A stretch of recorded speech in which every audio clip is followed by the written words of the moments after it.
My name is Blaire Kingsmore, and I'm the Director of Customer Experience at Core Medical. I've been in the AED industry for 14 years.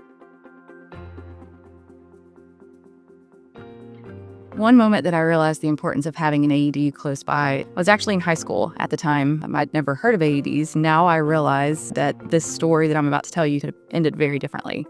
So I was in high school at a restaurant, and a group of people were walking to a nearby table. One gentleman fell into the table across from us and then fell on the floor right by the booth that I was at.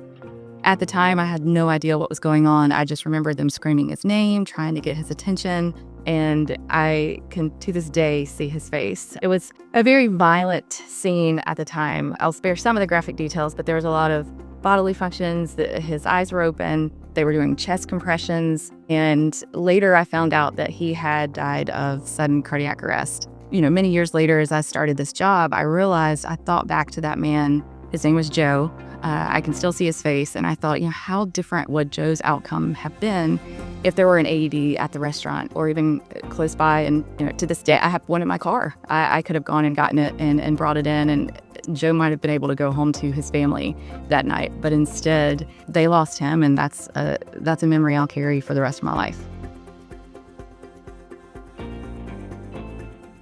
Something that people don't know about sudden cardiac arrest is they don't know about it. A lot of people don't understand what it is.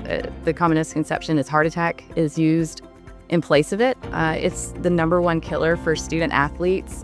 It is something that is so time sensitive to have an AED if someone goes into sudden cardiac arrest, and people just don't talk about it. They have no idea what it is, and that's something that we definitely need to change.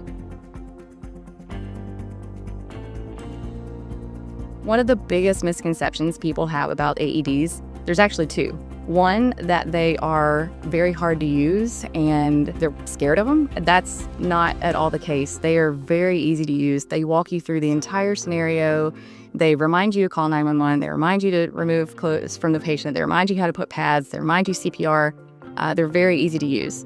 The second misconception, though, with that is that once you purchase an AED, that's all you have to do.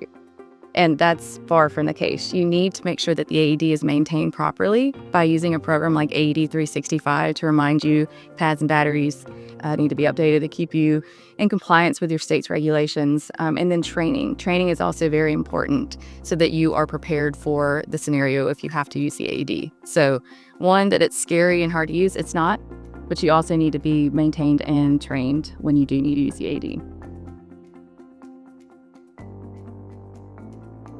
Training is just as important as owning an AED to promote a culture of readiness for a couple of reasons. One, I'm a CPR AED first aid instructor for the Red Cross, and one of the best things about taking a CPR AED class is the confidence that you get from taking the class. A lot of times when someone goes into sudden cardiac arrest, there's a lot of fear and panic surrounding it. And one of the most important things is the speed in which you respond to that emergency. So when you take the class, it helps you be confident and to know what to do, which just in turn makes it a quicker process through the rescue. Another thing is, not only does it remove fear, but it helps you recognize the signs and be prepared. It brings it all together. So you know when someone goes down, what signs to look for to know if it is a sudden cardiac arrest, and you know what next steps are. So training and AEDs are both very important, but they work best when they're put together.